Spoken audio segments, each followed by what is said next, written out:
अस्सलामुअलैकुम एवरीवन, कैसे हैं आप सब। उम्मीद करती हूँ आप सब ठीक होंगे, खैरियत से होंगे। मैं भी ठीक हूँ, बोले तो ठीक हूँ। आप सुन रहे हैं माफिया क्वीन सीज़न 2। तबीयत अभी तक ठीक नहीं है, फिर भी रिकॉर्डिंग करने बैठी हूँ आपके लिए। देखते हैं क्या होता है। आई होप आप लोगों की स्टोरी पसंद आए। जहाँ पे वंशिका हॉस्पिटल में एडमिट थी, वही दूसरी तरफ सब लोग ढूंढ रहे थे। जितने भी पुलिस ऑफिसर थे, जितने भी वंशिका की टीम थी, वो सब के सब ढूंढ रहे थे पावना को, मिस पावना को, जो पानी में उस इंसान ने उसे मार दिया, उस इंसान ने गिरा दिया जिस इंसान को वो ढूंढ रही थी। अभी तक उसका कुछ पता नहीं है। कमिश्नर, आईजी सब आ चुके थे, सब के सब आ चुके थे। आईजी सर कमिश्नर से पूछ रहे ये तस्वीर लीक कैसे हुई कि वंशिका ही आईपीएस ऑफिसर है। तो वो सर कहते सर मुझे क्या पता, पहले ये तस्वीर हम लोगों ने फाइल में नहीं रखी थी। उस फाइल में कोई तस्वीर थी नहीं जहाँ पर इनकी कोई रिकॉर्ड हो। लेकिन अब उनके हाथों कैसे पता, कैसे पहुंचा ये मुझे नहीं पता। तुम किसे धोखा दे रहे हो? आईजी सर कमिश्नर से कहते हो मुझे, जो तुम्हारे बारे में मुझे वो सब कुछ बता चुकी थी वंशिका। कि क्या मतलब सर? तुम्हारी पूरी काली करतूतें मुझे बता चुकी है वंशिका, एवरीथिंग। जी, क्यों तुमने इसे सस्पेंड किया था, क्यों दोबारा इसे तुम लाए थे, सब कुछ मुझे बता चुकी। और वो क्रिमिनल जिसे पकड़ा है वंशिका ने, कह सकते हो किसी और ने पकड़ा, लेकिन उसका हवाले किया है वंशिका के। लेकिन उसने वो सारी सबूतें उसे दिए जो उसके पास थी। और वैसे भी पूरे पहले से ही वंशिका तुम पर शक करती थी, इसलिए तुम्हें किसी चीज़ का रिपोर्ट तुम्हें नहीं देती थी, डायरेक्ट आके मुझे देती थी। आज जो कुछ हुआ ये सब ये जानने के लिए हुआ था कि हमारे डिपार्टमेंट से इतना बड़ा अफसर, कौन अफसर ऐसा हो सकता है जो इसके बारे में ये इंफॉर्मेशन लीक करे। और ये तस्वीर वाला गेम भी वंशिका ने किया था, लेकिन तुम्हारी वजह से एक बेगुनाह लड़की की जान खतरे में है। वो लड़की अगर नहीं मिली तो वंशिका सब कुछ चलाकर तबाह कर देगी। याद रखना, तुम्हें भी जिंदा नहीं छोड़ेगी वो। जब मैंने उस लड़की को गिरते हुए देखा, जब मैंने उस लड़की की कंडीशन देखी है वंशिका की, उस लड़की के लिए, तो सोचो उसकी दुनिया नहीं है वो लड़की, तो अपनी दुनिया के लिए तो सबको हिला के रख देगी। वो तो पहले पुलिस अफसर थी ईमानदार, अब भी ईमानदारी करेगी, लेकिन इसके बाद शायद मैं उसे कंट्रोल ना कर पाऊँ, शायद वो रुक ना पाए। अगर वो ठीक हुई, दुआ करो वो ठीक हो जाए, या फिर दुआ करो वो मर जाए, दोनों में से एक दुआ कर लेना उसके लिए। लेकिन अगर वो बच के आ गई ना, तो तुम और तुम्हारा जो ग्रुप तुम्हारे पीछे चुप कर बैठा है ना, जैसे तुम संभाल रहे हो, जैसे संभालने की जिम्मेदारी तुमने ली कानून की नज़रों से, तो वो तुम्हें छोड़ेगी नहीं। पहला टारगेट, पहला शिकार वंशिका का तुम रहोगे। तो अरेस्टेड सर, मैंने कुछ नहीं किया है, मैंने कुछ नहीं। अच्छा ये देख लो, जिस तरह तुम हमारे पुराने रिकॉर्ड रूम में गए थे, जिस तरह से फाइलें एक एक करके तुमने एक एक फाइल में से सिर्फ एक फाइल निकाली जो आईपीएस वंशिका की थी, उसे पढ़ने के बाद जब उसकी तस्वीर तुमने देखी तो तुम्हारे चेहरे पर एक बहुत बड़ी स्माइल आ गई थी। क्योंकि जब भी वंशिका तुमसे मिलने आती थी, नकाब में आती थी, अपने चेहरे को छुपा के आती थी, लेकिन तुमने आज उसका पर्दाफाश कर लिया। तो बताओ, आज इस कंडीशन में हो है किसकी वजह से है? वो तुम्हारी वजह से। उनके इसको उन लोगों को इसकी सारी इंफॉर्मेशन कैसे मिली? तुम्हारी वजह से। यहाँ पर वो स्टूडेंट की तरह पढ़ा रही थी, यहाँ पर स्टूडेंट के साथ एक टीचर से प्यार करने लगी थी, और दुनिया बन गई थी वो लड़की उसके लिए। ये इंफॉर्मेशन किसने दी? तुमने दी। आज उसने उन लोगों को ने उसकी मोहब्बत पर वार किया, उसकी मोहब्बत को किडनैप करने के बजाय, टॉर्चर करने के बजाय डायरेक्ट समंदर में फेंक दिया है। किसकी वजह से? सिर्फ तुम्हारी वजह से। अब तुम चाहते हो कि तुम्हें यकीन करो कि तुमने कुछ नहीं किया। वंशिका ने सब कुछ पता नहीं था, लेकिन ये नहीं पता था कि उसकी मोहब्बत उसके हाथों से जाने वाली है। उसने प्लान बिल्कुल अच्छा किया था, वंशिका ने तुम्हें पकड़वाने का प्लान बिल्कुल अच्छा किया था, लेकिन अपनी मोहब्बत को खो चुकी है वो। अब वो मोहब्बत उसे मिलेगी या नहीं मिलेगी, इसके बारे में हम कुछ नहीं कह सकते, लेकिन हाँ, तुम्हें सज़ा ज़रूर मिलेगी। अगर तुम बाहर रहे ना, तो वंशिका तुम्हें मार देगी। वही दूसरी तरफ परी हैरान थी। परी आंचल की तरफ देख रही थी, काजल भी आंचल की तरफ देख रहा था। तो आंचल कहती, तुम लोग मुझे ऐसा क्यों देख रहे हो? अगर वो एक आईपीएस ऑफिसर है, मुझे शक था तुम लोग सीधे नहीं हो, उल्टे हो, लेकिन मुझे ये नहीं पता था कि तुम आईपीएस ऑफिसर हो। हाँ हाँ, हम आईपीएस ऑफिसर हैं। क्या इसका मतलब तुम भी एक पुलिस वाली हो? आंचल परी कहती है, हाँ मैं भी एक पुलिस वाली हूँ, हम एक मिशन पर यहाँ पर आए थे। ओके, तो मिशन क्या है ये मैं बता नहीं सकती। तो तुमसे प्यार करना, मुझसे प्यार करना भी तुम्हारा एक मिशन था? नहीं, ये गलत है। इस चीज़ को तुम इसमें मिक्स नहीं कर सकती परी, बिल्कुल नहीं कर सकती। मेरा प्यार, मेरी मोहब्बत, मेरी सब कुछ तुम हकीकत हो। हाँ, मैंने तुमसे ये सच नहीं बताया, तुमने अपने बारे में सब कुछ बताया था, एवरीथिंग तुमने मुझे बताया था कि तुम भावना की दोस्त हो, तुम भावना की तब से साथ हो जब से तुम एक स्कूल में थे, तुम अनाथ थी, तुम्हें किसी ने गोद लिया था, एवरीथिंग। हाँ, मैंने तुम्हें सब कुछ बताया था, लेकिन तुमने मुझसे इतनी बड़ी बात कैसे छुपा ली? प्यार में चीज़ें छुपाई जाती नहीं है आंचल, प्यार में चीज़ें बताई जाती है। मैंने कहा था ना मेरे एक सच्चे जो मैं अभी तुम्हें नहीं बता सकती, तो क्या कब बताओगी? आज मेरी दोस्त को मौत के मुंह में डाला गया है, डाल दिया है, डाला नहीं गया है, डाल दिया है तुम्हारी miss sorry IPS officer Vanshika की वजह से, आईपीएस ऑफिसर वंशिका की वजह से। तो अब वो बचेगी या नहीं ये बताओ मुझे। मुझे मेरी दोस्त सही सलामत चाहिए। उसने मुझे तब से सपोर्ट किया जब से मेरे अपने ने मुझे छोड़ा था। मैं अनाथ थी, इसके बाद मेरी फैमिली, उनके साथ भी मेरा नहीं ठीक नहीं था क्योंकि उनकी खुद की औलाद आ गई थी, लेकिन उसने मुझे बहुत अच्छी तरह संभाला था, एक बहन की तरह, एक दोस्त की तरह, एक माँ की तरह, हर चीज़ में वो मुझसे बेटर है। हाँ, थोड़ी सी अजीब है, खामोशी नहीं करती, बातें ही ज़्यादा नहीं करती, लेकिन फीलिंग प्यार बेतनाशा करती है तुम्हारी भावना से। अपनी भावना, अपनी मोहब्बत से बहुत प्यार करती है भावना, यहाँ तक कि वंशिका से बेतनाशा मोहब्बत करती है, उसका इश्क बन चुकी थी वंशिका। लेकिन तुम लोगों ने हम लोगों का इस्तेमाल करके कॉलेज में रहना था क्या? ऐसी बात नहीं है। हम आए थे एक मिशन में, लेकिन हमें नहीं पता चला कि कब हमें इस दौरान प्यार हो जाएगा। हम यहाँ पर काम से आए थे, किसी की फीलिंग के साथ खेलने नहीं आए थे, फीलिंग के साथ खेलने। सीरियसली, जब तुम लोगों को पता है कि तुम लोग किस हद तक कर चुके हो, तो मैं तुम्हें क्या कहूँ, मैं खुद इतना कंफ्यूज हूँ। मुझे मेरी भावना सही सलामत चाहिए। कुछ भी करो, अपने पुलिस डिपार्टमेंट को हिलाओ, कुछ भी कर लो, भूचाल लाओ, कुछ भी करो, भावना मुझे सही सलामत चाहिए। दस सेट, इससे ज़्यादा मैं कुछ नहीं कहूँगी। हमारा रिश्ता भी इसी टॉपिक पर टका हुआ है, मेरी दोस्त भावना। क्या मतलब इस बात का, तो तुम समझ जाओ जो मैंने कहा। अगर मैं, ये तो गलत बात है, मैं तुमसे प्यार प्यार इसके बारे में हम बाद में बात करेंगे। फिलहाल तो दो जिंदगियां बर्बाद हो चुकी, उसके बारे में बात करें। एक तुम्हारी दोस्त जो इस हॉस्पिटल में, शायद एक भी मिशन होगा ना, खुद को बीमार दिखाना, खुद को, तब आईजी सर कहते बस बहुत हो गया, तुम कुछ ज़्यादा ही कह रही हो मैडम, बेटा तुम कुछ ज़्यादा ही कह रही हो। अच्छा, मैं ज़्यादा कह रही हूँ? तो बताइए आप, क्या ये सही है, आपके पुलिस वालों ने सही किया है? एक हम तो पहले से डाउट हुआ था कि ये लोग जो आए हुए हैं ये टीचर तो नहीं लगते, प्रोफेसर की एज में वो टीचिंग कर रहे हैं। हाँ, इसमें हमारी मिस्टेक हो गई थी, गलती हो गई थी, हम इन्हें टीचर बनाना चाहते थे और गलती से टीचर की बजाय ये लोग स्टूडेंट बन गए, और इनकी वजह से हम स्टूडेंट से टीचर बन गए। क्या मतलब? मतलब कुछ भी, तुम भी कुछ छुपा रही हो, तुम स्टूडेंट से टीचर कैसे बन गए? मैंने तुम्हें पहले ही बताया था ये सब कुछ भावना ही का है, भावना जो कहती मैं वो करती हूँ, सिंपल सी बात है। मुझे इसके बारे में कुछ ज़्यादा नहीं पता है।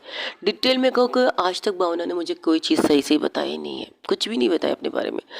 तो भावना कौन है ज़रा बताना पसंद करोगी? भावना मेरी दोस्त है। क्या आप लोग उसे मुजरिम की तरह देखना चाहते हैं मिस सर? नहीं, हम एक नॉर्मल बात कर रहे हैं, लेकिन हाँ, आपकी भावना वंशिका की जान है। आई होप आप समझे। शायद इस वजह से वो इस जगह पर आना नहीं चाहती थी, प्यार करना नहीं चाहती थी। अब समझ में आया था, अब समझ में आया क्यों भावना और वंशिका एक दूसरे से दूर जाना चाहते थे। क्यों? भावना, वंशिका को पता था तो एक आईपीएस ऑफिसर है, फिर भी उसने मेरी दोस्त की ज़िंदगी को दांव पे लगाया। फिर भी मेरी दोस्त को अपनी मोहब्बत में मिलाया, अपनी मोहब्बत को साबित करवाया, अपनी मोहब्बत के अंदर लाए। ये कैसी मोहब्बत है कि अपनी मोहब्बत को मौत तक भी खुद लाई है वो। तब वहाँ से डॉक्टर भागते हुए आते, डॉक्टर कहते हैं वंशिका की कंडीशन सीरियस से सीरियस हो रही, उसकी पल्स रेट, हार्ट बीट बहुत ज़्यादा बढ़ रही है, कभी बढ़ रही है, कभी कम हो रही है, कभी बढ़ रही है, कभी कम हो रही है। वही दूसरी तरफ जहाँ पर भावना को पूरी तरह से एक एक जगह पर ढूंढ रहे थे, बट उसका कुछ भी पता नहीं चल रहा था, कुछ भी नहीं। यहाँ भावना का लापता थे और वहाँ पर राज सिंघानी अपनी फैमिली के साथ हॉस्पिटल में थे, क्योंकि उनकी मिसिस को पेन हो रहा था, शायद डिलीवरी का वक्त हो चुका था, तो उसे लेकर हॉस्पिटल पहुंचे थे। वही उनका बेटा भी आता है और वहाँ पर सब थे, एवरीवन, हर कोई, जैसे कि कह सकते हो करण, करण की मिसिस करण भी वहाँ थी, और उनका बेटा गौतम, और उनका भांजा से राज सिंघानिया का बेटा विनोद सिंघानिया। विनोद भी वहीं पर था। विनोद कहता यहाँ हम सबका होना ज़रूरी, पापा मम्मा ठीक हो जाएंगी, आप टेंशन न ले। उनको टेंशन इस चीज़ की नहीं थी, बस एक लुक देते करण पर। करण जिस तरह से स्माइल पास कर रहा था, उसे थोड़ा अजीब लग रहा था उसकी स्माइल से। उसे लगा कि कुछ ऐसी चीज़ हुई है जो शायद उनको पता नहीं है। तब करण आराम आराम से मिसिस सिंघानिया, नीलम सिंघानिया के पास जाते हैं और कहते हैं, हेलो भाभी जी, आपको एक गुड न्यूज़ देना है। तो उनकी तरफ देखकर कहता है, गुड न्यूज़ क्या? आपकी बेटी का पता लगा दिया मैंने। ओके, ये तो बहुत अच्छी बात है कि तुमने मेरी बेटी का पता लगा दिया है, तो इसमें मैं क्या करूं? जाओ पकड़ लो, मार लो, जो करना है कर लो, पर पछताओगे तुम ही। इसलिए कहती दूर रहो उससे, लेकिन अगर फिर भी तुम दूर नहीं रहना चाहते तो तुम्हारी मर्जी, तुम्हें जो करना है तुम कर सकते हो, आई डोंट माइंड, जाओ जो करना है करो। फिलहाल तो मुझे सिर्फ आपकी बहन का फिक्र है, जो इस वक्त ऑपरेशन थिएटर में एक बेबी को पैदा कर रही है। एक नहीं, दो। तुम एक को मारोगे, वो दो दुनिया में आएंगे। डोंट वरी, जाओ मार दो, मुझे कोई इतराज़ नहीं। मैं यही समझ लूँगी कि मेरी बच्ची दूसरी जन्म लेने के लिए आ रही है। जाओ जाओ, तो मैं इन्हें भी मार दूंगा जब ये बड़े हो जाएंगे तो। तुम्हारी औकात नहीं है कि तुम इन्हें भी टच कर सको, इतना यकीन है मुझे अपनी बेटी पर। और वैसे भी तुम उसका कुछ भी नहीं बिगाड़ सकते हो, कुछ भी नहीं। इतने वक्त से एक बात बताओ तुम्हें, मैं बताती, रुको। आज क्या दिन है? आज तुम्हारा सबसे बड़ा डील कंप्लीट होने वाला है ना, उसका जश्न मनाना चाहते हो तुम, तो मनाओ जश्न। मना नहीं है, लेकिन उस जश्न को मेरी बेटी मातम में कैसे बदलेगी, ये मैं तुम्हें कहती हूँ। हमारे पास से हट के चले जाओ तो बेटर है। अपनी चीज़ें संभालो, ऐसा ना हो जब तक तुम होश में हो तब तक तुम्हारे पास कुछ भी ना बचे खोने के लिए। बस सब कुछ बूम। वो अब सर पे कफन बांध के निकली है, वो तो कुछ करके ही रहेगी। वो अपने बाप की तरह नहीं सोचती, वो सोचती नहीं है, वो पहले करती है, फिर बाद में सोचती है मैंने ये सही किया या नहीं, बस इतना करती है। लेकिन फिर कहती है चलो अच्छा है, मेरे हाथों से कोई शुभ काम हो चुका है, ये कहती है मेरी बेटी। जाओ ढूंढो, आज अगर मिली तो ठीक है, वरना कल सुबह ठीक 8 बजे तुम्हारी बर्बादी का न्यूज़ हर चैनल पर चलेगा, और जिसका नाम तुम इस्तेमाल करके कर रहे थे ना, वो नाम भी हट जाएगा। गो यू वर्क, बच्चा, जाओ जाओ जाओ जाओ करो। वही दूसरी तरफ वहाँ पर एक फ़ोन कॉल आता है कि भावना मिल चुकी है। भावना की कंडीशन ऐसी थी कि उसे बहुत सी चोटें आई हैं और उसे हॉस्पिटल ला रहे हैं। तब उस सबके चेहरे पर एक स्माइल आ जाती है कि चलो अच्छा है, भावना मिल चुकी है। सब कुछ थे, एवरीवन। परी कुछ ज़्यादा ही खुश थी कि हाँ उसकी भावना, जब हॉस्पिटल में एम्बुलेंस आता है, एम्बुलेंस से भावना को निकाला जाता तो वहाँ की भावना बिल्कुल ठीक नहीं थी। उसे छोटे मोटे आई थी, जख्मी थी, उसका खून बह रहा था, लेकिन पूरी तरह से वो गीली थी, पूरी तरह से उसकी बॉडी पर गीले कपड़े, मिट्टी वगैरह जैसे समंदर से निकले जाते। तब वो आईजी सर कहते ये कहाँ मिली तुम्हें? वो कहता है मैं सर एक मछुआरे की जाल के अंदर फंसी हुई थी। अच्छा, वो फंसी समंदर की गहराई में नहीं गई थी, हमने बहुत ढूंढा लेकिन हमें दूसरी साइड में ये मिली थी। और हाँ, इन्हें कुछ कुछ मछलियों के थोड़ा सा काटने के निशान है, इससे ज़्यादा कुछ नहीं। और ये बेहोशी से सर पे कुछ भारी चीज़ लगी थी, इसी वजह से शायद गिरते हुए कोई रोड उसके सर पर लग कर तब वो समंदर में बेहोश हो गई थी। भावना, आंचल बारी जैसे ही भावना को देखती भावना के पास आती है, लेकिन भावना बेहोश थी। भावना को आईसीयू रूम में शिफ्ट किया जाता है, जहाँ पर डॉक्टर उसकी ट्रीटमेंट स्टार्ट कर देते हैं। वही दूसरी तरफ एक झटके से निशिका भावना कहकर उठ के बैठ जाती है। जैसे ही बैठती है वो अपने हाथों को देखती है, अपने हाथों में नसें जैसे स्ट्रिप वगैरह लगे हुए थे, उन्हें ज़ोर से खींचती है, जिसकी वजह से उसके हाथों की ब्लीडिंग स्टार्ट हो जाती है। उन ब्लीडिंग को रोकने के लिए वो कुछ नहीं करती, बस बाहर आती, डॉक्टर से रोकते, कहते आपकी कंडीशन ठीक नहीं, मुझे मुझे ढूंढना है उसे, वो मेरी ज़िंदगी है, मुझे ढूंढना है उसे। वो बाहर आ जाती, बाहर आके जैसे ही देखती है तो बाहर की तरफ जाने लगती, तब आंचल उसकी तरफ आके कहती, वंशिका भावना मिल चुकी है। कहाँ है वो? आईसीयू रूम में, उसकी कंडीशन ठीक नहीं है, मुझे मुझे उसे देखना है। हम देख नहीं सकते, डॉक्टर उसके ट्रीटमेंट कर रहे हैं और मैं तुम्हें देखने भी नहीं दूंगी, समझी? उससे दूर रहो तुम, उससे दूर रहो। ये तुम क्या कह रही हो परी? मिस परी, टीचर हो तुम्हारी, रिस्पेक्ट से बात करो तो ठीक है। और हाँ, अपनी पुलिस की दुनिया मेरे हम दोनों की दुनिया से दूर रखो, 10 सेट। इससे ज़्यादा मैं कुछ नहीं कहूँगी, मेरी दोस्त से दूर रहो, बस इतना कहना है, इससे ज़्यादा कुछ नहीं कहना मुझे। मुझे उसे देखना है, अगर मैं उसे ना देखूं मुझे चैन नहीं मिलेगा, और इसको देखे बिना मैं यहाँ से जाने वालों में से नहीं हूँ। अगर इसे देखूंगी तो मैं अपने मिशन पर जाऊंगी, वरना नहीं। देखो, तुम्हें जो करना है करो, लेकिन तुम मेरी दोस्त भावना से दूर रहो, 10 सेट। दूर रहो का मतलब है दूर रहो। तुम्हारी वजह से आज उसकी ये कंडीशन है और मैं ये चीज़ बर्दाश्त नहीं कर सकती। उसे मौत की मुंह से बहुत मुश्किल से निकाला गया है, इतनी मुश्किल से कि शायद मैं उसे खो देती। 12 सुबह हम लोग रात के 12 बजे वो समंदर में गिरी है, तो सोचो अभी 4 बज चुके, 4 बजे वो मुझे मिली है और मैं इसे दोबारा खोना नहीं चाहती। तुम्हारे आसपास पटकने भी नहीं दूंगी, तुम्हारे आसपास तो क्या, वो ठीक जैसे होगी, जैसे हम जहाँ से आए थे हम वहीं चले जाएंगे। हम ये चीज़ें अफोर्ड नहीं कर सकते, हमें अपनी लाइफ नॉर्मल जीनी है। ये तो मैं क्या करूँ? आंचल कहती, तो मेरा क्या होगा? तुम सोचो तुम्हें क्या करना है। मुझे इन चीज़ों में नहीं पड़ना, मुझे लड़ाई झगड़ों से नफरत है, डर लगता है। इस लड़ाई झगड़े ने मेरे माँ बाप को मुझसे छीना था। बहुत बड़ी लड़ाई थी जहाँ पर मैं अनाथ हो गई थी। 2 लोगों के बीच की लड़ाई में हम गरीबे ही पीसते हैं, तुम लोगों की लड़ाई में हम ही पिसेंगे। माफिया कहो, पुलिस कहो, अंडरवर्ल्ड कहो, कुछ भी कहो, किसी की भी लड़ाई हो, पीसते तो हम गरीब ही है। राजनीति अपनी चीज़ों को सीधा करने के लिए हवाम को लड़ाती है और हवाम बेवकूफ़ी की तरह लड़ना स्टार्ट कर देता है। नहीं सोचते कैसे किसी के मज़हब को इस्तेमाल करके, किसी के धर्म को इस्तेमाल करके, किसी के किस चीज़ को इस्तेमाल करके वो लड़ाई करवाए। कभी कभी सिख भाइयों के बीच लड़ाई करवाते, कभी हिंदुओं के बीच लड़ाई करवाते, कभी मुस्लिमों के बीच लड़ाई करते, कभी क्रिश्चियनों के बीच में लड़ाई करवाते हैं अपनी चीज़ें सही करने के लिए। अगर उन्हें कोई चीज़ छुपानी होती है ना तो यही करवाते हैं, दंगा प्रसाद, लोगों को मार काट करना। लेकिन मरते कौन है? कौन मरते हैं? वो लड़ाई कर रहे नहीं, वो लोग जो घर में सुकून से बैठे अपने बच्चों के लिए काम कर रहे हो, मेहनत करके घर आ रहे हैं, रास्ते में उनको बेदर्दी से मारा जाता है, बेदर्दी से कत्ल कर दिया जाता है। क्यों?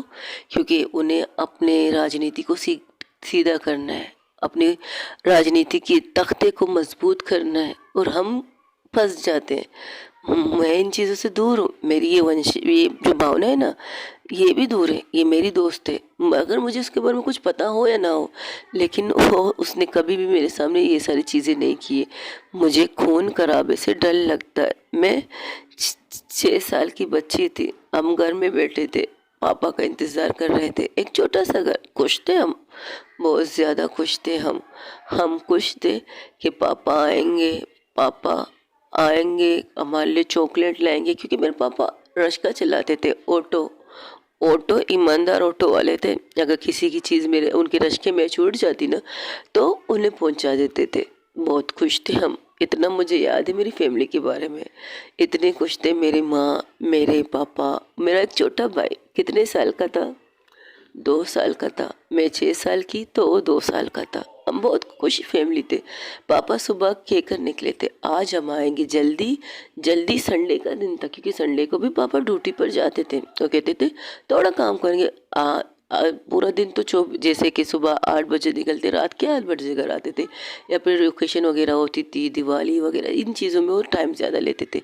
लेकिन संडे के दिन हाफ डे बना के, हाफ डे हमारे साथ छुट्टियों में जाते पिकनिक मनाने के लिए। उस दिन वैसे हमने अपने डेट का इंतज़ार किया। मम आई आई और बाबा आई के साथ में बैठकर, भाई के साथ बैठकर अपने बाबा का इंतज़ार किया। पता है आए थे मेरे पापा, बिल्कुल टाइम पर आए थे। पता है उनकी संडे के दिन कितने बजे आते थे? 1 बजे आते थे घर पे। हम घर पे खाना खाने के बाद हम घूमने निकल जाते थे। पापा ने अपना वादा बिल्कुल निभाया था। पूरे 1 बजे हमारे घर में आए थे। लेकिन आने के बाद वो उनकी तो डेथ डेथ पता है वो बिल्कुल ख़त्म हो चुके थे। क्यों? कुछ लोगों ने उन्हें बेदर्दी से मारा। तुम्हें पता था आज हड़ताल है, फिर भी तुम अपने ऑटो ऑटो चला कर निकले क्यों थे? एक इमरजेंसी थी, कोई उन्हें नहीं लेके जा रहा था। और एक लेडी थी जो माँ बनने वाली थी, उन्हें हॉस्पिटल तक पहुंचाने की जिम्मेदारी मेरे डैड ने ली थी। और बदले में उन लोगों ने मेरे डैड की क्या हालत कर दी। तुम्हें पता है आंचल, तुम्हें पता है आंचल, हमने मेरे पापा का चेहरा तक नहीं देखा था। इस तरह से बिगाड़ के उन्होंने हमारे पापा को हमारे हवाले किया था। मम्मा आई उसी टाइम पापा को देख बाबा को देखकर ही ख़त्म हो चुके थे। और मेरा छोटा भाई उनके 13वें दिन मर गया था भूख के मारे। हमारा कोई अपना था ही नहीं ना। मॉम डैड अनाथ थे, बाबा अनाथ थे, आई अनाथ थी, अनाथ ही थे। बस इनकी ज़िंदगी हम थे।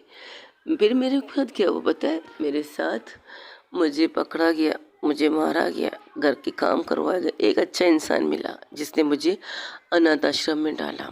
अनाथ आश्रम से मुझे एक फैमिली लेके गई थी, उनकी कोई बच्ची नहीं थी बच्ची। फिर उन्होंने मुझे गोद लिया, अपने साथ ले। मेरे तकरीबन 3 साल बाद उन्हें ये खुशखबरी मिली कि वो माँ बनने वाले। फिर आराम आराम से कहते ना, अपनी औलाद अपने होते। मैं तो ना उनका खून थी ना कुछ और थी, कुछ भी नहीं थी। लेकिन हाँ उन्होंने एक काम अच्छा किया था, मुझे एक अच्छी स्कूल में पढ़ाया था। उस अच्छी स्कूल में मुझे यह मिली थी, वंशिका। वंशिका वंशिका जी। उस अच्छी स्कूल में मुझे भावना मिली थी, बहुत अच्छी तरह ख्याल रखती थी। फिर हम बड़े हो गए। फिर मेरे डैड ने, जिन लोगों ने मुझे गोद में लिया था ना, उन्होंने मुझसे कहा अब तुम अपना खर्चा खुद उठा लो, हम तुम्हें अपने साथ रख भी नहीं सकते क्योंकि हमारी घर छोटा है, फैमिली बढ़ चुकी है। फिर उनके बाद एक और बेटी हुई, एक बेटा फिर हुआ, फैमिली उनकी कंप्लीट हो गई थी। तो मैंने एक दिन रोकर बैठी थी तो यही भावना मुझे देख कर कहने लगी क्या हुआ, तू रो क्यों रही है? अरे नहीं यार कुछ नहीं। मैंने सोचा क्यों ना जॉब कर लो। अच्छा पढ़ाई छोड़ कर जॉब करने वाली हो? उस चीज़ को मैं आज भी नहीं भूलती। मैं तुम्हें फ्लैशबैक की तरह बताती हूँ। नहीं यार पता है मैं सोच रही हूँ अब मैं बड़ी हो चुकी हूँ ना। अच्छा हाँ तो क्या बड़ी हो चुकी है तो तू फिर क्या करेगी, ढांका डालेगी क्या? भावना सीरियस है तू? मेरी बात सीरियस सुनेंगी? सुन लिया, सब कुछ सुन लिया। क्या सुन लिया? यही तेरे बाप ने क्या कहा, ओह सॉरी अडोप्टर बाप ने क्या कहा, सब कुछ सुन लिया। तुझे यही बताने आई थी मैंने एक फ्लैट लिए जहाँ पर मैं और तू रहेगी और मेरे बीच में मामले में कुछ बोलेगी नहीं। बस इतना करना कि तुम मेरे साथ है लेकिन मुझसे कुछ मत पूछना मैं क्या करती हूँ क्या नहीं, ठीक है? पर मैं तुम्हारे साथ तुम मेरी दोस्त हो, तुम मुझसे छुपाती क्यों ये चीज़ें? देख ये चीज़ें मैं तुम्हें बताकर तुम्हें डराना नहीं चाहती। तू वैसे भी मेरी डरपोक गोलू है, तुझे डरा के ना कि क्या फ़ायदा। चल चलते हैं। फिर इसके बाद मैं उसके साथ उसकी दुनिया में रह चुकी थी। लेकिन इसकी दुनिया बहुत खूबसूरत है, बहुत ज़्यादा बेतनाशा प्यार करती है वो मुझसे, हर चीज़ का ख्याल रखती है। लेकिन हाँ साल पर साल हम भागते रहते हैं, पता नहीं क्यों भागती है। बस एक कॉल आता है, एक मैसेज, एक किसी से मिलने जाती है, इसके पास वहाँ से आके कहती है चलो हम यहाँ पर जा रहे हैं, इस जगह जा रहे हैं, यहाँ कर। फिर मैं कोई सवाल नहीं करती उससे, कोई भी सवाल नहीं करती, मैं उसके साथ ही आ जाती थी। हर चीज़ करती हूँ मैं उसके साथ। लेकिन यहाँ आकर उसने जब तुम्हें देखा, वंशिका तुम्हें, जब तो उसने तुम्हें स्टूडेंट के रूप में देखा तो कहने लगी लो टीचर होना चाहिए था स्टूडेंट हमें। लेकिन हम तो, मैंने उसे घूर के कहा हम टीचर कहाँ से लगते हैं, अभी तक तो हम खुद को बच्चे ही नहीं समझते हो। तुमने हमें बिठा दिए इतने ढंगरों को पढ़ाने के लिए, यानी कितनी बड़ी एज के लोगों को पढ़ाने के लिए बिठा दिया है। तो मुझे देखते हुए हंसते कहती मैंने क्या किया, जो मुझे मिला मैंने ले लिया, अब कुछ मिस्टेक हो गया तो बात अलग है। लेकिन फिर भी उसने खुद को रोका। रात भर में उसे जागते हुए देखती थी, उसे अकेले में खुद से स्मोकिंग करते हुए देखती थी, उसके करीब नहीं जाती थी। उसने एक वादा लिया था मुझसे, जब भी मैं स्मोकिंग करूं तू मेरे करीब मत आना। और नशे की कंडीशन में मैं तुम्हें वो सारी चीज़ें बताना चाहूँगी जो मैं नहीं बताना चाहती। क्या वो ड्रग्स लेती थी? वो नशा स्मोकिंग का बहुत अच्छी तरह करती थी।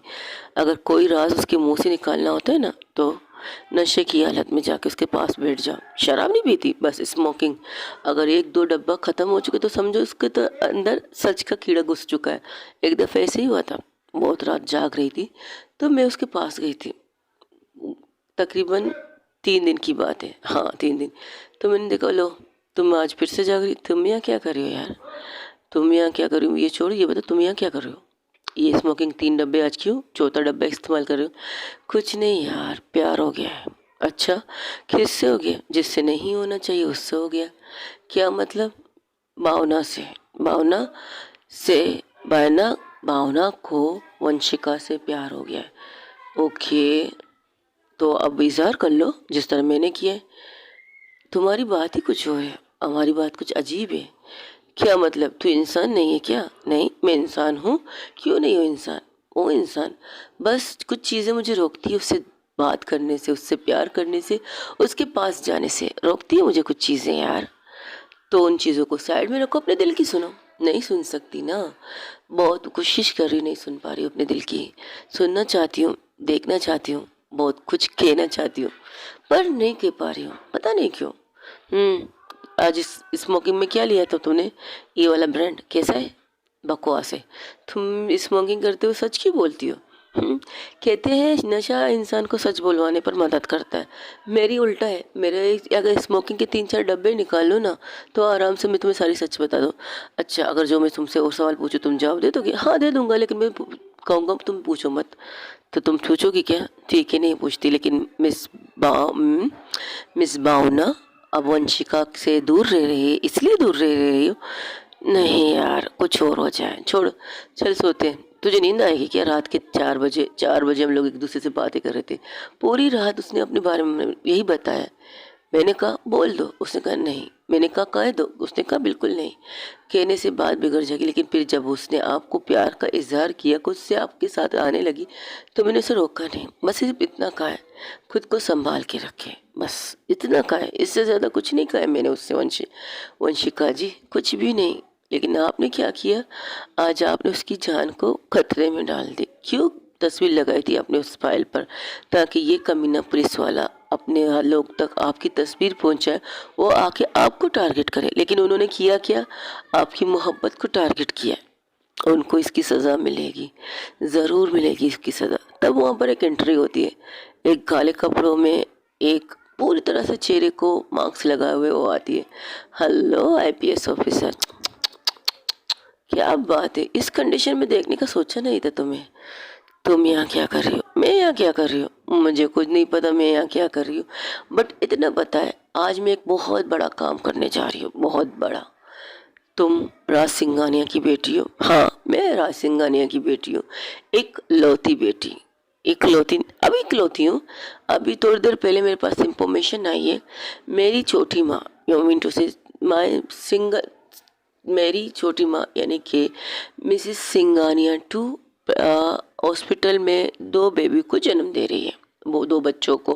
अब वो लड़का हो या लड़की हो मुझे नहीं पता, लेकिन अभी तक तो मैं सिंगल हूँ। हाँ, I am the Raj Singhania daughter. नाम क्या है तुम्हारा, नाम में क्या रखा है, नाम कुछ मारो गोली। आज रात ठीक 12 बजे एक बहुत बड़ा धमाका होने वाला है। उस धमाके की गूंज पूरा शहर, पूरा दुनिया सुनेगी, ऐसे गूंजने वाली है ये धमाका। लेकिन एक बात मैं आपको बता दूं, ये कमिश्नर जिसने तुम्हारी तस्वीर लीक की है, जिसने यहाँ तक ये बताया कि मैं राज सिंघानिया की बेटी का पता लगा दिया, लेकिन अभी तक किसी ने मेरे चेहरे को नहीं देखा है। वैसे सोचा नहीं था आपसे फिर से इस तरह मुलाकात होगी। जख्मों को देखिए, अपनी हालत को देखिए। मोहब्बत में खुद को कमज़ोर मत कीजिएगा, मोहब्बत को ताकत बनाइएगा। अगर आपकी मोहब्बत आपकी है तो आपकी रहेगी, लेकिन उसको ताकत बनाइएगा, कमज़ोरी नहीं। मेरा तो यही मानना है, अगर मुझे किसी से प्यार है ना तो मेरी ताकत है, मेरी कमज़ोरी नहीं। और मैं ऐसे किसी से प्यार कर भी नहीं सकती, मैं जिससे प्यार करूँगी ना वो ताकत में हो। अपनी मोहब्बत को मरते हुए देखे तब भी उसके अंदर इतनी हिम्मत हो कि सामने वाले का गर्दन काट सके, उसकी मोहब्बत को मारने की खुशी में। अगर उसने उसकी मोहब्बत को मारकर खुश मना रहे है ना, खुशी मना रहे, तो उसकी गर्दन को काट के उसकी मोहब्बत को नज़र पेश करे। मेरा यही मानना है। आप यहाँ रोते बिलखते हुए मुझे आपको ये चीज़ शोभा नहीं देती थी। मैंने सोचा था आईपीएस ऑफिसर मिस वंशिका राय, क्या बात है, आपका नाम भी आपके साथ सूट करता है।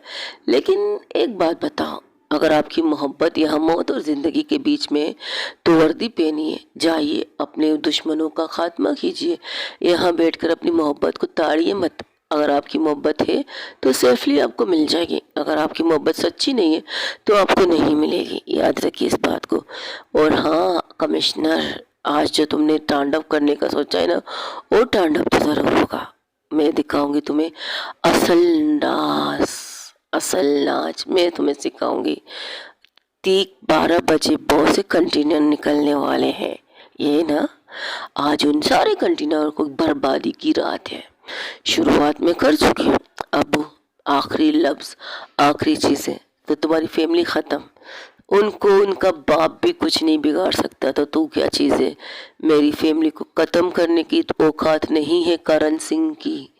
उस आस्तीन के सांप को निकाला मैंने बाहर, उस आस्तीन के सांप को मैंने अपने डैड के सामने निकाला है, उस आस्तीन के सांप को मैंने उसकी बहन के सामने निकाला है।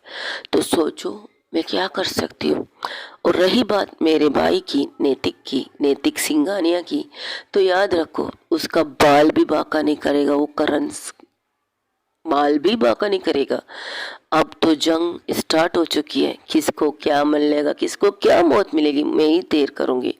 अगर इस बीच में मर भी गई ना, तो मैं खुशी खुशी मरूंगी, लेकिन करण को मार कर मरूंगी, आई प्रॉमिस। इस जंग की शुरुआत अब होगी, अब खत्म होगा ये जंग, खत्म होगी ये चीजें। Okay miss IPS officer Vanshika Rai, मिलते हैं फिर एक ब्रेक के बाद। तुम यहाँ से नहीं जा सकती अरेस्ट हिम। पता था तुम कुछ ऐसा ही कहोगी, बट क्या है ना, मैं थोड़ा सा उल्टी दिमाग का हूँ, उल्टी खोपड़ी का। जो मैं सही करती तो उल्टा भी कर लेती हूँ। अगर तुमने मुझे यहाँ पर रोका, मेरे लोग चारों तरफ इस हॉस्पिटल के बॉम्ब लगा चुके हैं। अगर मैं यहाँ से ठीक 10 मिनट बाद यहाँ से नहीं निकली, तो मेरे लोग इस पूरे हॉस्पिटल को उड़ा देंगे। तुम ऐसा कुछ नहीं करोगी, मैं करूँगी, मैं तो बिल्कुल करूँगी। देखना चाहती हो, वो अपने मोबाइल की स्क्रीन को दिखाती है, जहाँ जहाँ पिलरों के जैसे पार्किंग एरिया है ना, वहाँ पर उसके लोग कुछ बॉक्स इसके साथ खड़े थे। इन बॉक्स को, एक बॉक्स को खोलवाती है, ये है, मैंने कहा ना, साम डाम धन बैठ सब कुछ करूँगी मैं उस इंसान को मारने के लिए, क्योंकि उस इंसान ने बहुत सी जिंदगियां बर्बाद की हैं, बहुत सी जिंदगियां, और मैं ये चीज़ होने नहीं दूंगी। अब चाहे उसके लिए मुझे कुछ बेगुनाहों की लाश से ही गुजरना क्यों ना पड़े। तुम ऐसा कुछ नहीं करोगी, इतना तुम्हें जानती हो, तुम्हें, हाँ जानती हो तुम मुझे जानती हो। वंशिका राय, तुम्हारा ये आईजी तो नहीं जानता ना, देखो उसके चेहरे का रंग उड़ चुका है। सर ये ऐसा कुछ नहीं करेगी, तुम जाओ यहाँ से। सर ये ऐसा कुछ नहीं करेगी, ये बेगुनाहों को नहीं मार सकती, मैं ये रिस्क नहीं ले सकता। नीचे नहीं देख रही हो, ये मोबाइल में क्या दिखा रही है तुम्हें, 10 फुट। मुझे पसंद आया मिस आईजी सर आपकी बात, और हाँ आप एक ईमानदार अफसर है। जिस तरह आपने एक ईमानदार अफसर को फर्क फर्क कर लगाया ना काम में, वो बेटर है। इसे इसकी मोहब्बत से एक नज़र दिखा दीजिए, फिर इसे बाहर कहिए, वर्दी दीजिए और अपने दुश्मनों का खात्मा कीजिए। आप वो कानून के तरीके से करेंगे और मैं बिना कानून के तरीके से करने वाला में से हूँ। ठीक है, अब चलती हूँ, बाय। ये कहकर वो वहाँ से निकल जाती है। वंशिका अपनी मुट्ठी कस लेती और अपने सर के सामने आकर कहती, सर मैंने कहा था ना वो ऐसा कुछ नहीं करेगी। मैं, तुम जानती हो, लेकिन अगर उसके लोगों ने ये सब किया तो वो नहीं करेगी। लेकिन क्या उसके लोग अपनी बॉस को यहाँ पर जे हमारे हवाले होने हुए देखते, क्या उसके अंदर अच्छाई होगी ना, उसके लोगों के अंदर अच्छाई होगी, वो अपने बॉस के लिए जान ले भी सकते हैं और जान दे भी सकते हैं। तो बताओ मैंने किस लिए तुम्हें रोका है। सॉरी सर, 10 गुण। जाओ एक नज़र देख लो और अपनी वर्दी पहनो, अपने मिशन पर जाओ जो अधूरी हो चुकी तुम्हारी मिशन। Yes sir. वो जाती है अंदर, अंदर जाकर देखती है भावना को। भावना वहाँ पर ड्रिप मशीनों के सहारे, और उसकी सांसें मशीनी चल रही थी, और उसके माथे पर चोट का निशान, पट्टी वगैरह सब कुछ थे, एवरीथिंग।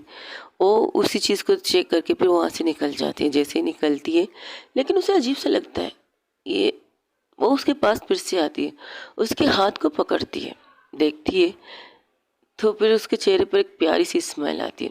उसके हाथ में वो रिंग थी जो उसने दी थी पहनने के लिए, वो उसे पहनाई भी थी, तब वो वहाँ पर ये सारी चीज़ें हो गई थी। लेकिन उस टाइम पर वो कुछ कहना चाहती थी उससे, मगर कह भी नहीं पाई थी। चलिए इसके बारे में बाद में बात करते हैं। वो वहाँ से निकलती है, अपने केबिन में अपने घर की तरफ निकलती है, लेकिन कमिश्नर को अपने साथ घसीटती है और आंचल को इशारा करती है। आंचल परी की तरफ देखती है, परी उसे इग्नोर कर देती है, तो काजल के पास आती है। देखो काजल, मैं सिर्फ इतना कहूँगी, ट्रस्ट मी, मैंने किसी को धोखा नहीं दिया है। हाँ, हम यहाँ पर एक मिशन पर आए थे, लेकिन हमें प्यार हो गया, इसमें हमारी गलती नहीं है, दिल की गलती है। हमने इस बात की गलत डिसीजन लिया कि उन्होंने अपनी तस्वीर को लीक किया था, वरना किसी को भी नहीं पता चलता। तुम जाओ, तुम अपना फर्ज निभाओ, मुझे बस इतना कहना है। अपना और वंशिका का ख्याल रखना, वो बहुत गुस्से में है। हाँ, अब तो वाकई तांडव होने वाला है यहाँ पे, पता नहीं कौन कौन मरेगा, क्या क्या मरेगा। तो वो लोग वहाँ से निकल जाते। आईपीएस ऑफिसर अपनी तरीके से लोगों को ढूंढ रही थी, वो लोग कुछ लोगों को ढूंढने, कमिश्नर भी उनके साथ था। कमिश्नर को रास्ते में बहुत मारती है वंशिका, बहुत ज़्यादा, उसकी हालत बद से बदतर कर देती है। और जब भी किसी चीज़ की इंफॉर्मेशन निकालनी होती है ना, तो उसकी एक उंगली को पकड़ कर सिर्फ इतना कहती है, मुझे बताओ ये जगह कहाँ पर है, क्योंकि तुम उसके खास आदमी हो तो तुम्हें पता होगा। मैं ये भी भूल चुकी हूँ तुम मेरे बाप क्यों मर गए हो, तुम मेरे बाप की एज के हो। मेरा बाप भी एक ईमानदार ऑफिसर था, तुम्हारी तरह करप्ट नहीं था। तुमने उसको मरवाया है, उस करण सिंघानिया के हाथों ना, उस करण के हाथों। मैंने सोचा था मेरे फादर को मारा था राज सिंघानिया ने, उसने अपने चीज़ों को ठीक करने के लिए मेरे फादर का मरवाया था। लेकिन अब मुझे पता चला मेरे फादर को तो किसी और ने मारा है। मैं काम का इतने सालों से उस इंसान के पीछे पड़ रही थी जिस इंसान ने कभी कोई गलत काम किया नहीं है, उल्टा गलत काम रोके हैं। लेकिन अब वो, तुम बताओ क्या है वो राज सिंघानिया और उसकी फैमिली कहाँ है? हॉस्पिटल में। और आगे इससे पहले मुझे कुछ नहीं पता। वो बहुत जोर से उसकी उंगली को, एक उंगली को तोड़ती है। अगर तुमने मुझे नहीं बताया तो यकीन रखो मेरे सर पे तो खून सवार है, मैं एक एक को मार दूंगी। मैंने अपनी मोहब्बत को मौत के मुंह में देखा है, उसे गिरते हुए मौत की तरफ देखा है। तो एक एक करके बताओ, वरना ऐसा ना हो मैं तुम्हारे साथ साथ तुम्हारी पूरे फैमिली को भी जला दूँ। अब मैं कर सकती हूँ, अब मुझे किसी चीज़ की परवाह नहीं। मेरी वर्दी, मेरी जान, मेरी यहाँ मान है।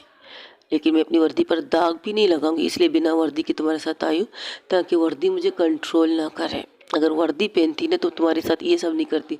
और तुमने सोचा कि ऐसे क्यों नहीं, कि जब तुम्हें यहाँ से निकाला गया था तुम्हारी वर्दी भी तुम्हारे जिस्म से अलग की गई थी। अगर तुम वर्दी पहनते ना तो मैं तुम्हें टच तक भी नहीं करती, क्योंकि इतनी इज्जत करती हूँ मैं वर्दी की। लेकिन क्या है ना, तुम जैसे लोगों की वजह से हम लोग बदनाम होते हैं। हम ईमानदार अपनी जान सूली, अपनी जान हथेली पर लेकर निकलते हैं, सर पर कफन बांध के निकलते हैं, वर्दी में खुद को लपेट के निकलते हैं कि मौत आए हमें वही वर्दी में आए, शायद हो हम वर्दी के अंदर हो। लेकिन तुम जैसे कुछ करप्ट इस पुलिस वालों की वजह से हम लोग बदनाम हैं। तुम करप्ट पुलिस वालों की वजह से हम बदनाम हैं। हम लोग जितनी भी कोशिश करें, जितने भी अवाम को ये समझाए कि हम ईमानदार हैं, लेकिन नहीं, देखेंगे हमें तुम लोगों की नज़रों से, सिर्फ और सिर्फ तुम लोगों की नज़रों से। तुम्हारे जिस्म से वर्दी निकालने की वजह यही थी, अपने जिस्म से वर्दी निकालने की वजह यही थी कि मैं वर्दी के बिना बना के तुम्हें दिखाऊंगी, लेकिन जब ख़त्म करूँगी वर्दी के अंदर ख़त्म करूँगी, आई प्रॉमिस। अब तुम बताओ, करण ने सिंघानिया की फैमिली को कौन से हॉस्पिटल में लेके गई है? उन्हें बचाने की जिम्मेदारी अब मैं ले चुकी हूँ। उन्हें कोई नहीं बचा सकता, उनकी खुद की सगी बेटी उन्हें नहीं बचा सकती, तुम क्या बचाओगे? ठीक है, देखते हैं कौन किसे कौन बचाएगा या नहीं। अब तुम अड्डा बताते जब, और उसको इस कदर मारते टॉर्चर करते तो वो अपने मुंह से मुंह खोलने के लिए तैयार हो जाता, क्योंकि मौत हर किसी को मंजूर नहीं होती। और जो जो जगह पर बता रही थी वही वही जगह पर रेड करवा रही थी वंशिका उसके हथियारों के सप्लाई की जगह पर रेड करती है, शराब जहाँ कच्चे शराब बनते वहाँ पर रेड करती है। जैसे कि अब ये जुनून सा सर पे सवाल हो चुका है दो इंसानों के, एक माफिया क्वीन के, दूसरी मिस वंशिका राय के, आईपीएस ऑफिसर वंशिका राय के सर पर जुनून सवार हो चुका है। वहाँ दूसरी तरफ मिस माफिया क्वीन उन्होंने अड्डों पर जाती जहाँ पर इतने सारे असले थे, माफिया क्वीन वहाँ पहुँच जाती है जहाँ पर असलों के साथ साथ बारूद थे, जिसे बम बनाने की चीज़ें होती है ना, वो सारी चीज़ें थे वहाँ पर। अच्छा खासा आइडियक्स कह सकते होते। लेकिन जहाँ पर वंशिका गई थी वहाँ पर कहते ना बच्चे थे। अब बाप माफिया क्वीन के हाथों में लग चुके हैं। वो वहाँ पर पहुँचती, वहाँ पर बहुत से गार्ड्स होते, बहुत से लोग उनके आदमी होते, तो अपनी टीम के साथ वहाँ पर सब कुछ करती है। वहाँ पर फाइटिंग होती है, गोलियाँ भी चलती हैं। लेकिन वंशिका सॉरी नहीं, मिस माफिया क्वीनी रुकती नहीं है। वो एक एक चीज़ को तबाह कर रही थी। उन्हीं की असलों से उन्हीं के लोगों को मार भी रही थी और उन नस्लों को बर्बाद भी कर रही थी। यानी कि उसके सर पर जैसे खून सवार है, मारो या मारो वाली सिचुएशन है। वो एक सिर्फ इतना कहती है, एक कॉल लेती है, वीडियो कॉल, और वीडियो कॉल सीधे जाता है करण को। तो करण की तरफ देख कर कहती, हाय करण कैसे हो? उप सॉरी सॉरी सॉरी, हंस मामा कैसे हो? हंस मामा ठीक हो? आपके लिए एक प्यारी सी तोहफा, जिस असाइनमेंट को आप वहाँ तक पहुँचाना चाहते थे, आज उस असाइनमेंट का दिवाला निकलने वाला है। बहुत अच्छी जगह चुनी है आपने और अच्छी तरह से इसका दिवाला निकलेगा। ये है आपकी पहली आर मिस्टर करण। तुम अपनी माँ को जिंदा नहीं देखना चाहते? माँ को? कोई इंसान ऐसा पैदा नहीं हुआ है जो मेरी माँ को टच कर सके। याद रखो, वहाँ सब मौजूद है ना, मेरी मॉम, मेरे डैड, मेरी छोटी माँ, डॉक्टर सब है ना, आपकी मिसेस भी है। लेकिन आसपास देखिए, कोई है आपके पास? आपका लखते जिगर नूरे नज़र, लखते जिगर नूरे नज़र, और आपकी मौत का कारण भी आप ही का बेटा बनेगा करण। आपका बेटा गौतम आपके सामने नहीं है। ज़रा चारों तरफ देख लो। मेरी फैमिली को हाथ लगाने से पहले इतना याद रखो, तुम्हारा नल्ला, सॉरी सॉरी सॉरी सॉरी, नल्ला नहीं, तुम्हारा लल्ला, लल्ला बाबू शोणा, जो भी तुम्हारा बेटा है वो मेरे कब्जे में है। तुम मेरे भाई को कमज़ोर करना चाहते थे, तुम मेरे भाई को ड्रग्स की आदत देना चाहते थे, तुम मेरे भाई को बर्बाद करना चाहते थे। शायद तुम भूल रहे थे वो राज सिंघानिया का बेटा है और माफिया क्वीन यानी कि मेरा भाई है वो, तो कैसे वो बर्बाद हो सकता है? तो तुम्हारे बेटे को बर्बाद ना करें। गौतम का है, सेफ है, अभी तक सेफ है। जब तक मेरी फैमिली सेफ है तब तक तुम्हारा बेटा सेफ है। अगर तुमने मेरी फैमिली में से किसी को भी मारा तो तुम्हारी बेटी का एक एक पीस करके तुम तक पहुंचा दूंगी, आई प्रॉमिस। इस बात को आपकी बीवी भी अच्छी तरह जानती है। मैंने कहा था मेरे बेटे को इन चीज़ों से दूर रखो, तुमने फिर भी, तुम कैसे इंसान हो? मुझे मेरा बेटा चाहिए। तुम्हें जो करना है इसके साथ करो, मुझे मेरे बेटे को कुछ मत करो। सुना तुमने? मैंने कहा ना, जब तक आपके हस्बैंड के सामने मेरी फैमिली सेफ है तब तक आपका बेटा सेफ है। इससे पहले मैं सब कुछ बर्बाद तो करने दो। ये पहला तोहफा तुम्हें मुबारक हो करण, तुम्हारी बर्बादी का पहला जश्न। और यह कहकर एक माचिस की तीली से इस जगह को आग लगा देती है, क्योंकि तेल उसने पहले से फेंका था, और खुद एक जगह पर खड़ी होकर ये वीडियो का नज़ारा दिखाती है। और वहाँ पर जब जिस तरह से आतिशबाजी कह सकते हो, बम कटना, ये चीज़, वो एक बहुत बड़ा गोदाम था। उस गोदाम में अच्छा खासा असला था, एक मुल्क को, एक शेर को बर्बाद करने के लिए। तो कहता क्या हुआ, तुम्हारी पहली बर्बादी का मसा आया, अब होने वाला है तुम्हारी दूसरी बर्बादी। इंतज़ार करो तुम। फिर इसके बाद मैं तुमसे मिलूंगी वहाँ से जहाँ से ये जंग शुरू हुई थी। मिलेंगे हम आमने सामने, इंतज़ार करना करण। उप सॉरी खंस मामा, तुम्हारा अंत आने वाला है, आई प्रॉमिस। तुम्हें ऐसे मौत दूंगी ना कि मौत भी तुमसे कांप जाए। बहुत कर लिए तुमने अपनी मनमानी, बहुत हो लिए, मेरी फैमिली बर्बाद अब नहीं होगी। मेरी मॉम ने मुझे इतने साल दूर रखा, कुछ सोच के रखा होगा ना, लेकिन तुम्हें तो मिर्ची लगी थी मुझे उठाने की। मेरी माँ ने तुमसे कहा भी होगा मेरी बेटी शेरनी है, उसे सोने दो। वो जंगल के बीचों बीच में कई सन्नाटे में अपनी दुनिया बना रही है, तो बनाने दो। उस नॉर्मल शेरनी बन चुकी है, उसे मत जगा, उसे राक्षस वाली शेरनी मत बनाओ, उसे डेवल वाली शेरनी मत बनाओ। लेकिन तुमने मुझे बना लिया। अब तो लाशों की ढेर पर ही तुम तक पहुंचूंगी, लेकिन मैं खून नहीं कर सकती ना माँ। मॉम की वादा याद है, मैं किसी को मार नहीं सकती, इसलिए तुम्हारे कुत्तों को यहाँ ज़ख्मी करके पुलिस के लिए छोड़ के जा रही हूँ। वो आए, उन्हें लेके जाए। कुछ चीज़ें, छोटी मोटी चीज़ें मैंने पुलिस के लिए रख दी, लेकिन मिस वंशिका राय भी अपनी फॉर्म में आ चुकी है। उसने भी तुम्हारे उन अड्डों पर हमला कर लिया जहाँ पर मैं नहीं जाना चाहती। मैंने 2 हिस्सों में चीज़ें बांट दी है।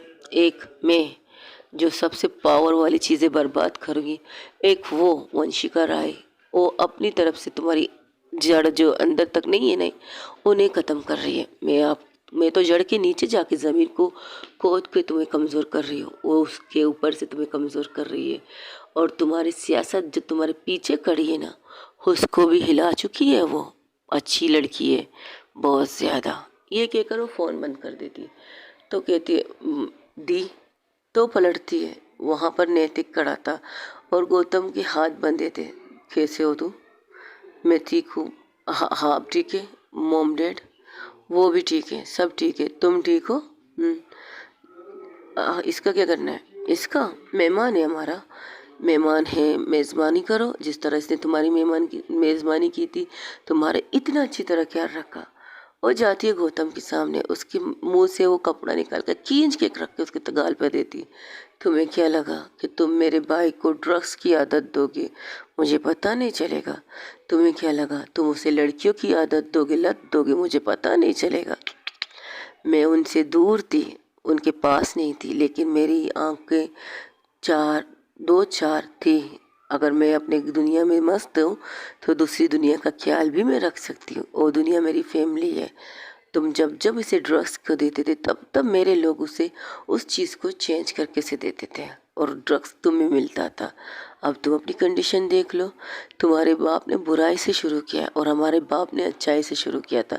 पहले बुरे थे, पहले बहुत ज़्यादा बुरे थे, लेकिन जब मैं उनकी दुनिया में आई, जब मुझ पर मेरी मौत का साया मंडरा रहा था, तब उसने फैसला कर दिया था उन्होंने कि वो ये चीज़ करेंगे नहीं। लेकिन तुम जैसे कुत्ते लोग, जैसे तुम जैसे होते हो ना, कुत्ते की दुम जो कितने साल भी पाइप पे लगा दो, पाइप के अंदर रख दो, उस पाइप से निकालोगे तो तुम लोग टेढ़े की टेढ़े ही रहोगे। बिल्कुल वैसी मिसाल है तुम लोगों की। लेकिन अब नहीं, अब मैं आ गई हूँ ना, तो सब कुछ ठीक है। अपने बाप की पहली बर्बादी देख लो, इसके बाद मैं कितनी बर्बादी करूँगी मुझे खुद को भी नहीं पता। तुम्हारे बाप के साथ जो जो लोग मिले हैं, मेरे डैड के जो खास लोग थे, उन सब की बर्बादी मैं शुरू कर चुकी हूँ। तो उनकी बर्बादी आईपीएस ऑफिसर के हाथ में है, तुम्हारे बाप की बर्बादी मेरे हाथ में है। याद रखो। इसे बंद करके अपने वहाँ ले जाओ जहाँ कोई इसे ढूंढ ना ले जाओ। और तुम कुछ नहीं करोगे ना, तुम अपनी गर्लफ्रेंड को लाओगे यहाँ पे। बट मैंने कहा कुछ भी नहीं। अब सिर्फ ये लड़ाई मेरी है और किसी को बीच में नहीं आना। ये लड़ाई मेरी ज़िंदगी मेरी मौत से जुड़ी थी ना, अब इस लड़ाई में मैं ही हूँ, मैं ही रहूँगी और मैं ही करूँगी। अगर इसके बीच में तुम या डैड आए, मुझसे बुरा कोई होगा नहीं। तुम्हें सेफ रखने के लिए तुम्हें यहाँ से भेज रही हूँ और बाकी मैं संभाल लूँगी। और हॉस्पिटल से अब मॉम डैड को निकालने का वक्त आ चुका है और वो कुछ करेगा भी नहीं। जाओ, अब तुम यहाँ से जाओ। कुछ देर बाद मॉम डैड छोटी माँ तुम तक पहुँच जाएंगे। और तुम लोग, जी बॉस, अगर इनमें से किसी को कुछ हुआ ना, तो हम भी जिंदा आपको नज़र नहीं आएंगे। दस गुड, गो। ये कहकर वो अपनी आंखों को उस बर्बादी की तरफ देखती है। करण, तुमने बचपन में जो गांव मुझे दिए थे ना, उस गांव को भरने का वक्त आ चुका है। इस गांव को मैंने संभाल के रखा है, लेकिन अब इस गांव को बाहर निकालने का वक्त आ चुका है।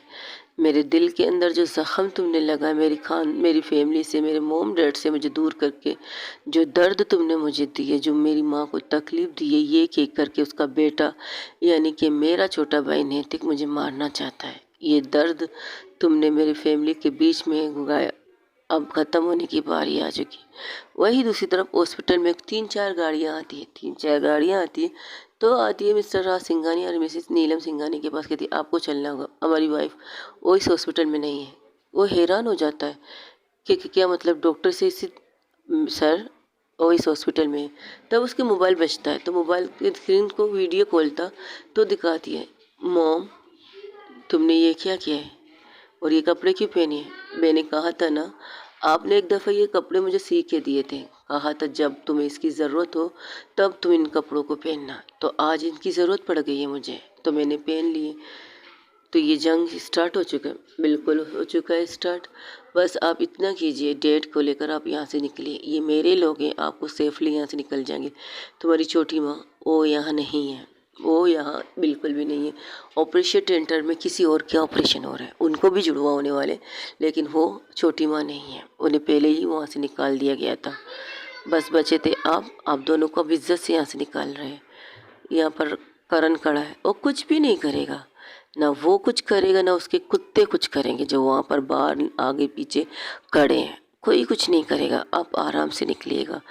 और हाँ मिस्टर करण, अगर आप सुन रहे हैं, एक भी बेवकूफ़ी की तो तुम्हारे बेटे का एक उंगली कट के तुम तक पहुँचा दूंगी। और इस बार मैं रुकूंगी नहीं, करती जाऊंगी। सुना तुमने, वीडियो दिखा दिया, तुम्हारा बेटा भी हमारे पास है, ये देख लो।